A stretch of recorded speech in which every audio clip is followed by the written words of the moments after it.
3 dimes, from 3 different years, all hiding mistakes the US Mint never announced. One had a warped edge that defied physics.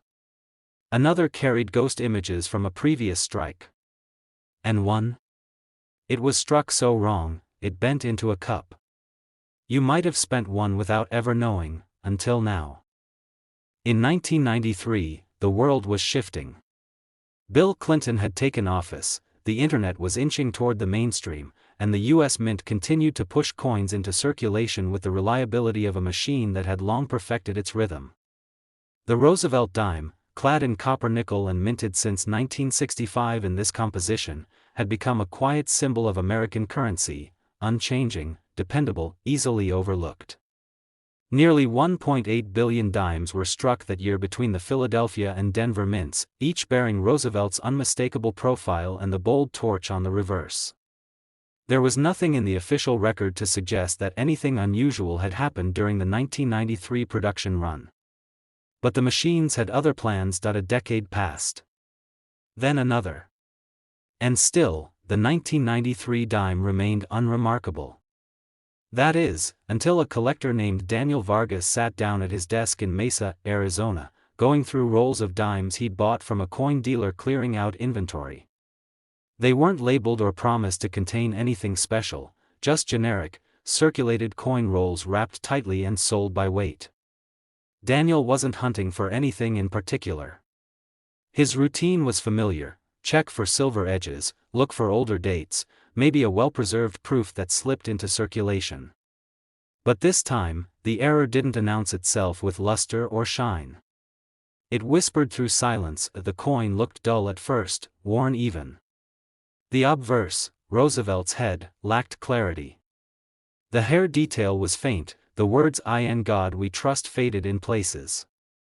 Yet the surface wasn't worn down by age. It looked incomplete, soft. Daniel turned it over, and immediately, he felt something shift in his gut. The reverse was missing, entirely. Where the torch, oak branch, and olive branch should have been was instead a flat, nearly featureless field. Only a faint outline of the rim and a shallow curve hinted that this side had ever touched a die. But no detail. No letters. No legend. A blank reverse, smooth to the touch, save for faint ripples as if the metal had melted and cooled without settling. Daniel's breath caught. He checked the date again, 1993, Denver Mint. He held it to the light, looked for tool marks, signs of tampering. Nothing. The edge was reeded, normal weight, no evidence of alteration.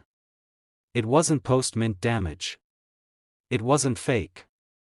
It was, somehow, a dime struck with only one side of a die. He had heard of unif strikes, coins that receive a full strike on one side but only a blank or barely imprinted surface on the other.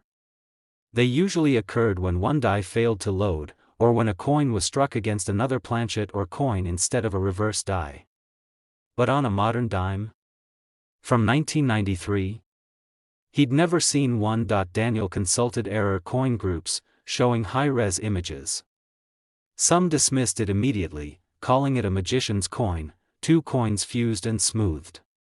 But Daniel wasn't convinced. He sent it to a local dealer with access to X-ray fluorescence. The scan came back clean, standard clad composition, no signs of added material or soldering. A PCGS submission followed, and 2 months later, it returned with a label that confirmed Daniel's suspicions: 1993, D. Roosevelt Dime, obverse die strike only / reverse uniface. Struck on standard planchet. MS-62. Mint error. Extremely rare. The emails began that same week. Collectors and dealers across the country wanted to see it in hand. A few hinted that only a couple of similar modern-era dimes had surfaced, none from 1993. Offers came in, $750, then $1,100. One dealer at the Long Beach Expo offered to trade a complete set of Mercury dimes for it, including a well-worn 1916 D. But Daniel waited. Not out of greed, but because he was curious. He wanted to know how such a thing could happen. The Mint's modern machinery was considered nearly foolproof. Every press, die, and feed system was engineered to prevent errors exactly like this. For a uniphase strike to occur, the reverse die had to be missing or jammed, and the blank had to be struck against something smooth, possibly another planchet. But the odds of it slipping past inspection? Nearly impossible, except 1993 wasn't entirely ordinary. That year, the Denver Mint reported a brief mechanical failure in one of its presses, an equipment malfunction that shut down production for several hours. Publicly, it was noted only in internal maintenance records, which were unearthed years later by a Freedom of Information request submitted by an error coin researcher. The report mentioned a reverse die arm jamming during a routine strike cycle, with misfeeds of planchets documented immediately afterward. No coins were listed as destroyed. No errors logged. Daniel's coin fit the timeline exactly. As word spread, interest in other 1993 dime anomalies surged. Roll hunters began rechecking their stashes. A few minor errors surfaced, off-center strikes, partial collar strikes, but none matched the precision and mystery of Daniel's piece. The coin's value began to climb. By late 2022, it was listed for auction through a private error specialist. Starting bid, $3,000. No reserve, the final price? $6,850. But the story didn't end there. Just months after the auction, a second 1993 dime surfaced in Kentucky. This one bore similar signs, missing reverse design, but with faint traces of the torch and oak, as if a die with no pressure had ghosted the image. It was dubbed a partial uniface. Weeks later, a third appeared, this time with an unusually deep strike on the obverse, Roosevelt's face practically embossed, with the reverse still blank. Each new find added complexity. No two were identical. No pattern explained them all, and then came the twist. An anonymous retired mint worker, commenting on a coin forum under the name Clad Ghost, claimed the 1993 dime run had a specific lot of planchets that jammed due to excess lubricant left during a maintenance cycle. According to his claim, those blanks occasionally stuck together, creating a cushion between the die and one side of the coin, resulting in several uniphase strikes and ghost images. He said supervisors were aware, pulled most from bins, but admitted a few probably got out. No proof followed. No documents.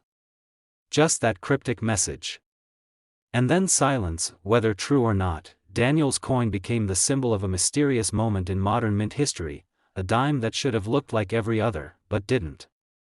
Not because of wear, or damage, or fraud, but because for one brief second, during one strike out of billions, the process went wrong in just the right way. To collectors, it became more than an error. It was a reminder that even in the age of automated perfection, human systems still falter. And when they do, they leave behind relics, little fragments of imperfection caught in metal. Most dimes go unseen. Most errors go unnoticed. But every once in a while, one stands out, not because it shines, but because it doesn't. The year was 1999, and the U.S. Mint was riding a wave of excitement. The 50-state quarters program had just launched, creating a nationwide frenzy over coin collecting. The public's attention was fixed on quarters bearing Delaware, Pennsylvania, New Jersey, icons of history, etched into pocket change. But while the spotlight gleamed on quarters, dimes were quietly produced in the background, unchanged, uncelebrated, routine. Over 2 billion Roosevelt dimes were struck that year, mostly forgotten as they slipped into circulation. And somewhere, buried in that ocean of ordinary, a mistake was made. It would take almost 2 decades before anyone noticed. In a sleepy town outside Flagstaff, Arizona, a retired postal worker named Bruce Helverson spent his evenings sorting coins. It wasn't about profit, at least not at first. It was about patterns, repetition, the meditative act of searching. Every week, Bruce would drive to the bank and trade bills for rolls, cents, nickels, dimes, quarters. He'd lay them out under the desk lamp in his garage, looking for oddities. Sometimes he found clipped planchets. Sometimes grease strikes. Once, he pulled a 1983 double die cent. But nothing ever stopped him cold, until the night he opened a roll of dimes and saw one flash oddly in the light that it was the same size as the others. Same general color. But the edges, smooth. No reading. A dime without its telltale ridges. He picked it up. The surface had a strange satin sheen, almost dull, and Roosevelt's profile looked slightly off-center. He flipped it over. The reverse was distorted. The torch appeared as if it had been struck on uneven ground, stretched to one side, with the olive and oak branches curved unnaturally. The words United States of America were not in their usual arc. They seemed to shift, as if pulled sideways mid-strike. He weighed it. 2.1 grams. Lighter than the standard 2.27. He checked the edges again, perfectly smooth. Not worn down. Not cut. Just missing entirely. Bruce had seen blank planchets before. He'd seen broad strikes and weak strikes. But this was different. The surfaces weren't flat, and the details weren't missing due to wear or strike-throughs. They were malformed, but clear. Like the coin had been bent before it was struck, and yet it remained perfectly round. He set it aside and went through the rest of the roll. Nothing else stood out. He flipped through his books, checked online databases. There were references to partial collar strikes, misaligned die strikes, and broad strikes, but nothing matched exactly. Then, on a small coin forum, he found a thread from 2013, 1999, D dime, no ridges, looks off-center, what is this? It had gone unanswered for years. But Bruce's coin looked identical. He posted his own photos. This time, people noticed that a moderator chimed in with cautious excitement, possibly struck on a defective or type 2 blank, but the strike is too clean. May need metallurgical analysis. Others speculated it was a broad strike with collar failure. One user suspected it had been struck on a foreign planchet, a blank meant for another country's coin, mistakenly fed into the dime press. That idea struck a chord. Bruce submitted the coin to NGC. Weeks passed. He called twice to check on the status. When it returned, the label read, 1999, D Roosevelt Dime, struck on foreign planchet/partial collar error, mint error, MS64. The foreign planchet theory was confirmed, a thin, nickel-clad blank not meant for U.S. dimes, likely from a discontinued Central American contract the mint had quietly fulfilled in prior years.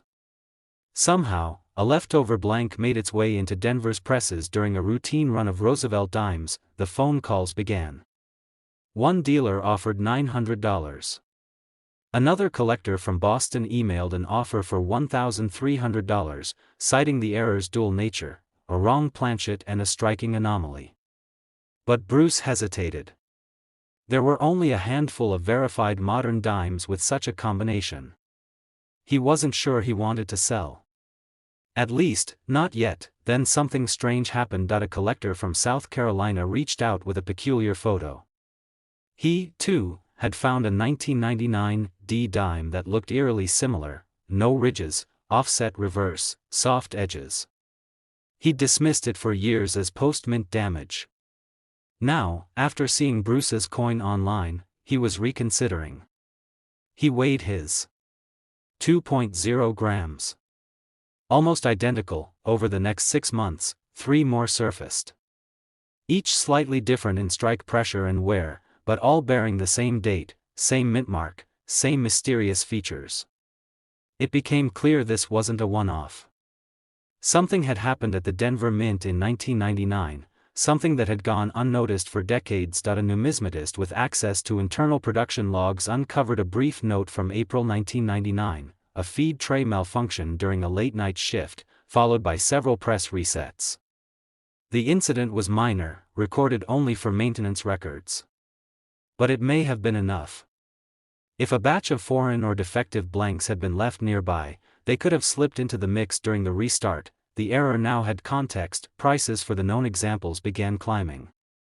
Bruce's original coin, pristine and well-struck, was the best of the bunch. A specialist dealer listed a similar one for $4,000 at a show in Long Beach.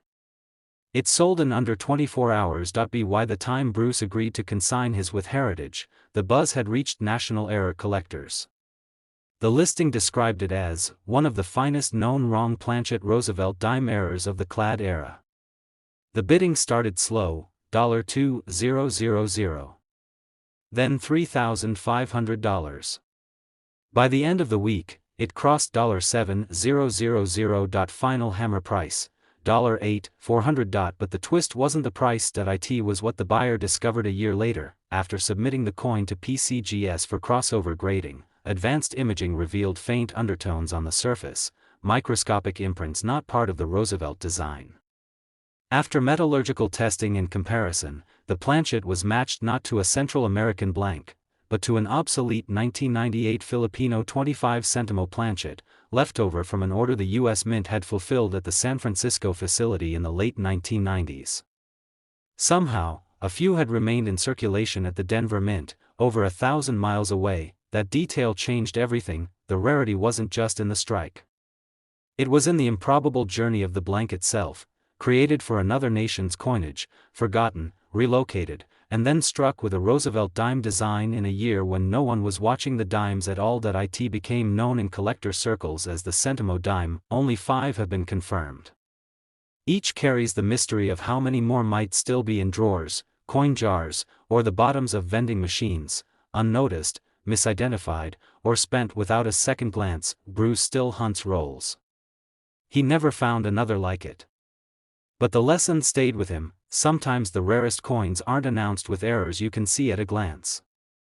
Sometimes, they hide behind normal dates, average luster, and seemingly perfect rims, until one detail reveals a story far more twisted than anyone expected. In 2004, the world was in motion. America was preparing for a presidential election, the economy was rebounding, and the U.S. Mint was operating at full throttle. With the 50-state quarters program dominating public interest, most collectors and coin hunters turned their attention to state-specific releases. The dime? Still the Roosevelt design. Unchanged. Quiet. Overlooked. It had been nearly 60 years since the image of President Franklin D. Roosevelt first appeared on the 10-cent piece, and by 2004, it blended into the background of commerce. Reliable, uniform, and seemingly unremarkable, the Denver Mint alone struck over 1.2 billion dimes that year. Philadelphia added another 1.3 billion.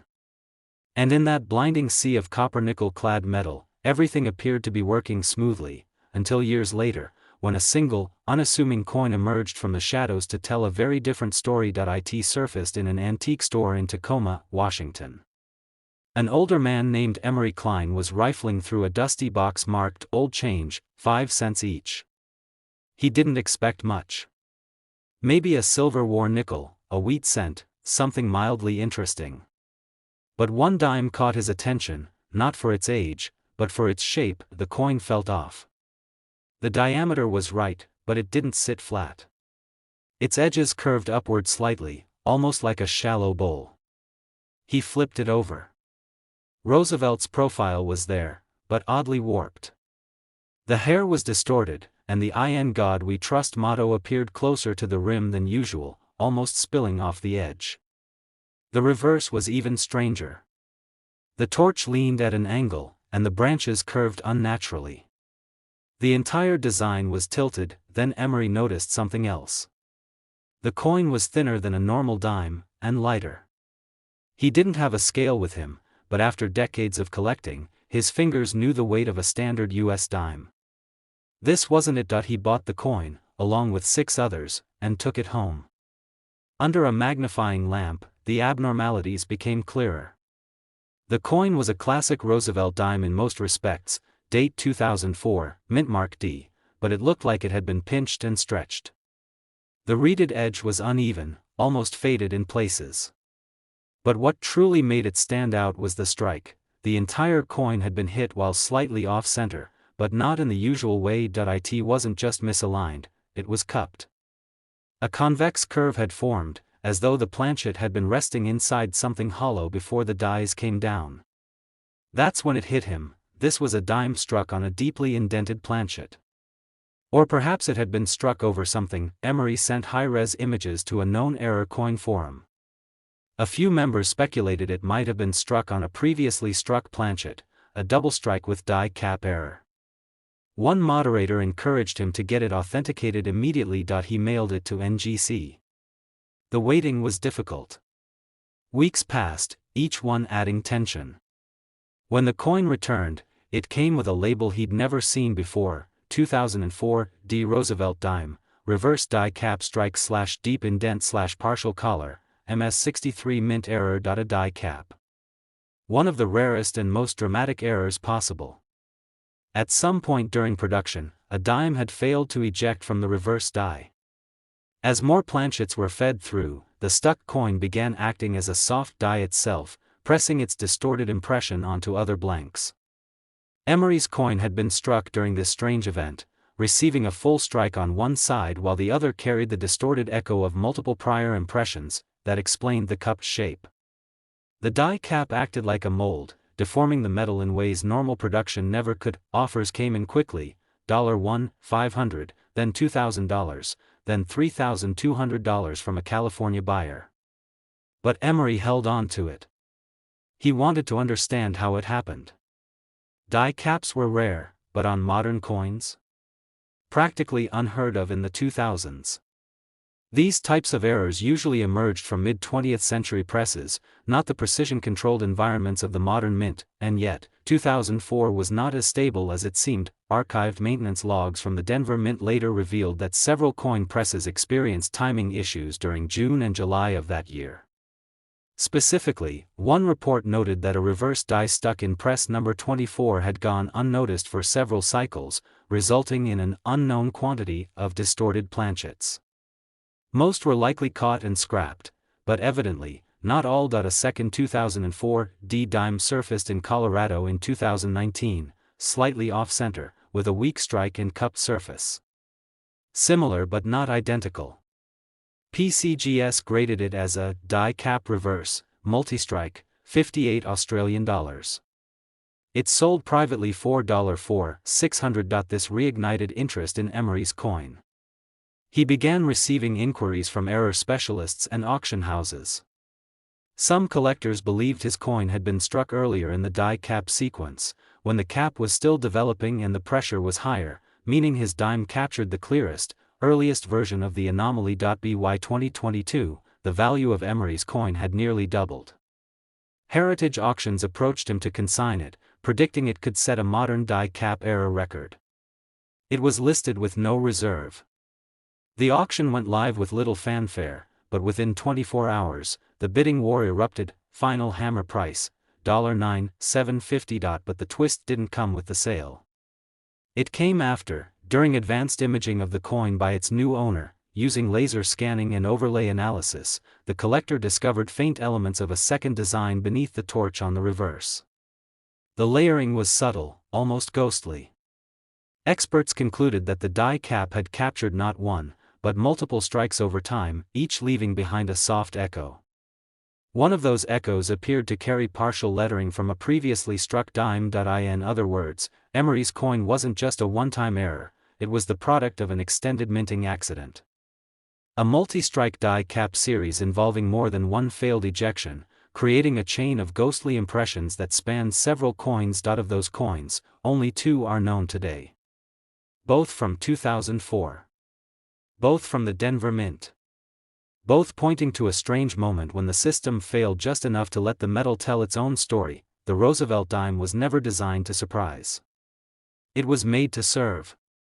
Yet in rare moments like this, when machines forget their rhythm and coins slip through the cracks, something remarkable emerges. Something worth more than its face value. Something worth remembering.